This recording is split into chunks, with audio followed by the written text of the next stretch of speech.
Viral হয়েছে, বিতর্ক তৈরি হয়েছে। কিসের বিতর্ক ম্যাডাম? মানে আপনার সঙ্গে এমন কি দরকার পড়লো অনুব্রত মণ্ডলের এই সোশ্যাল মিডিয়ায়? আমার সঙ্গে যেই স্টেজ শেয়ার করে তারই কি দরকার পড়ে না তো। পাবলিক মানুষ আমি, উনিও পাবলিক মানুষ, আর কত পাবলিক মানুষ আছে। আমি গেছিলাম ডিস্ট্রিক্ট স্পোর্টস ফেডারেশনের ফাংশনে, তা স্টেজ শেয়ার করলে কি হয়েছে? আমি সব রকম মানুষের সাথেই স্টেজ শেয়ার করি।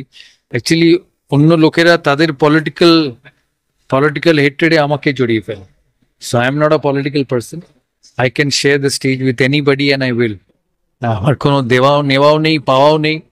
There was no reason স্টেজে একসাথে, এখানে কত লোকের সাথে আমি আছি। I am a public person, so doesn't matter. তার পরের দিন একটা প্রেস কনফারেন্স কোনো বিষয়টা ক্লিয়ার করে দিয়ে প্রেস কনফারেন্স করার দরকারও ছিল না। আমি কত লোকের সঙ্গে মিশি। না, অকারণ একটা মনে হয় সুন্দর পাবলিক সফট টার্গেট হয়ে যাচ্ছে মানুষের কাছে, অকারণ তাকে নিয়ে সুন্দর।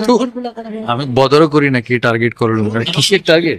এরকম একটা ঘটনা, কোন ঘটনা?